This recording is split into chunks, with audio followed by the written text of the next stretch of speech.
5, 4.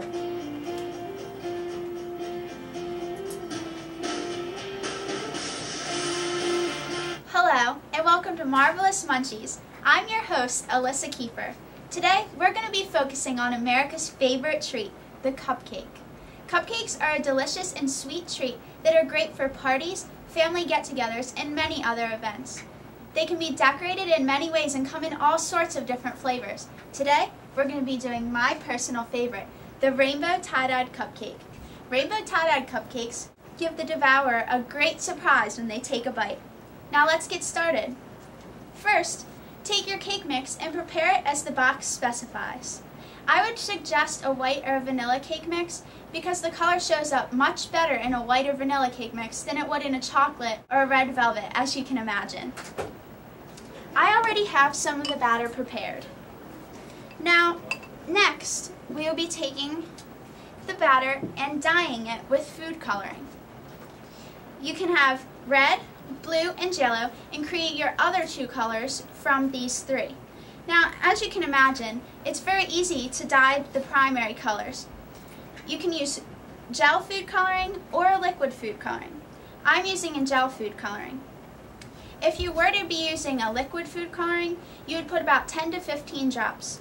With the gel, just put a good amount into the batter and stir until it is thoroughly the color that you want. If you would like to have a brighter or a deeper color, you add more food coloring. If you want to have a more pastel look to your rainbow cupcake, then add less. Make it a little bit darker than you actually want because when it ends up baking, it will get a little bit paler. Now, as you can imagine, doing the secondary colors like green and purple is a little bit harder because you have to get just the right amount of coloring into the batter. I'm going to be making purple since I've already prepared my green. To make this, we'll put a small squirt of blue and a small squirt of red into the batter. If you are using a liquid food coloring, I would suggest about 5 drops of each because you want to get a good and equal amount, otherwise the color won't turn out like you think it will. Of course, you can vary the shade if you prefer. Mix very, very thoroughly, and it's going to look very tie-dyed as you're doing this, but you want it to be a very solid color, and you want it to be very, very bright. Because again, once it cooks, the color will fade a little bit. And I've already prepared the rest of my colors. And since we are going for a rainbow effect, you should try to have a red, a yellow, a green, a blue, and a purple. If you use more colors, it tends to combine together and not look as pretty. Now, on to the fun part. Put your cupcake papers in your cupcake tin. This will not only help to get the cupcakes out easier and to make it so that they don't stick to the tin, but it'll hide the rainbow coloring so that when the person who's eating it takes a bite, they get a really big surprise. I would suggest aluminum paper, but I'm just using plain paper, but the aluminum does help to hide it a little bit better.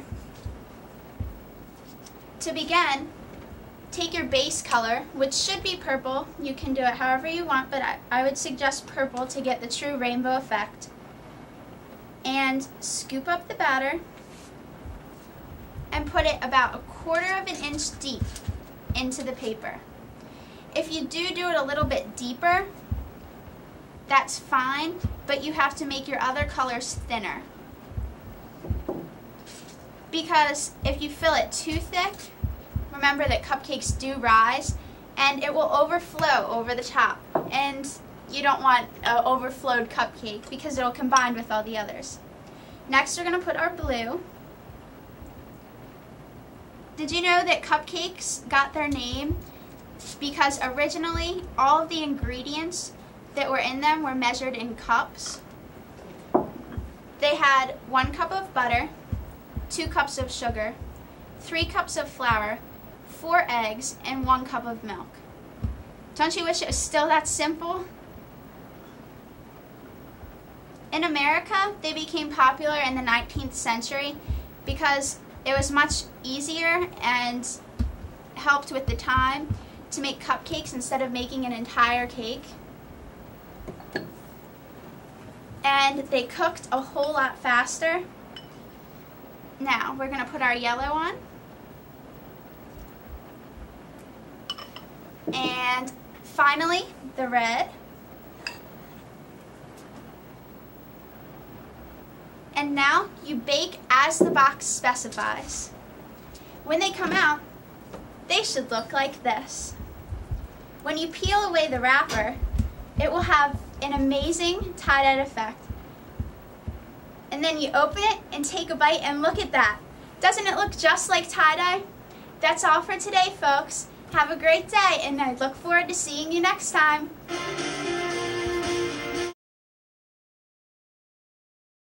Excellent job. We out. Thank We you. out. And you know what? I'll just mention some things that were excellent.